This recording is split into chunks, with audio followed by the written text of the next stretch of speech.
Inilah spot air terjun terbaik Kabupaten Biren, yaitu air terjun Panton Luah, dan tempat yang harus kita jejaki yaitu Pesangan Selatan.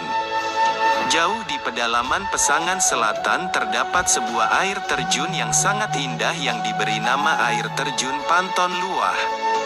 Untuk mencapai tempat air terjun ini tentunya Rakan harus memasuki hutan. Menurut beberapa referensi yang mengekspedisi air terjun yang terletak di Kecamatan Pesangan Selatan ini sangatlah menguras tenaga, dikarenakan medan yang dilewati sangatlah terjal dan hutannya masih asri alias masih perawan.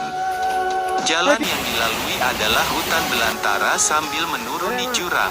Waktu yang ditempuh menuruni jurang sekitar 1,5 jam dan butuh kehati-hatian yang ekstra dalam menuruni jurang tersebut. Tapi tidak perlu khawatir karena kelelahan Rakan akan segera terbayarkan melihat surga tersembunyi di pedalaman Kabupaten Biren ini. Sahabat bisa melihat langsung air terjun Panton Luah di Gampong Kaye Ciret yang memiliki ketinggian berkisar 50 meter. Tunggu apa lagi?